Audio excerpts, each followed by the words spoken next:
ফরিদপুর জেলা স্কুলের গৌরবময় ১৮৫ বছর পূর্তি ও পুনর্মিলনী অনুষ্ঠানের সমাপনী দিনটি আনন্দ উৎসবের বদলে পরিণত হয়েছে বিষাদে।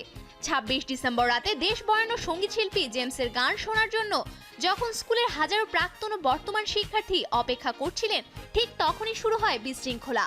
ভাইরাল একটি ভিডিওতে দেখা যায় কড়া মেজাজে ফরিদপুর শহরের নদী গবেষণা ইনস্টিটিউটের গেস্ট হাউস থেকে রাত 10:30টার দিকে বের হয়ে তড়িঘড়ি করে গাড়িতে উঠে পড়েন জেমস। জেলা স্কুলে যাওয়ার আগে বিশৃঙ্খলা হওয়ায় গেস্ট হাউস থেকে সরাসরি ঢাকায় চলে আসেন তিনি। এই সময় তার সঙ্গে থাকা লোকজন শিল্পীর নিরাপত্তার দিকটা খেয়াল রাখেন। অনাকাঙ্ক্ষিত এই ঘটনার জন্য আয়োজকদের অব্যবস্থাপনা ব্যর্থতাকে দায়ী করেছেন নগরবাউল জেমস। এদিকে আয়োজক কমিটির সূত্র মতে অনুষ্ঠানটি শুধুমাত্র নিবন্ধিতদের জন্য থাকলেও জেমসের আসার খবর শুনে ভিড় জমান কয়েক হাজার অনিবন্ধিত বহিরাগত দর্শক। তাদের ভেতরে ঢুকতে বাধা দিলে গেটের সামনে ও সড়কে অবস্থান নেন তারা। পরে দেয়াল টপকে ভেতরে প্রবেশের চেষ্টা করেন। এক পর্যায়ে স্কুল প্রাঙ্গণ মঞ্চ লক্ষ্য করে নিক্ষেপ করা শুরু হয় ইট পাটকেল।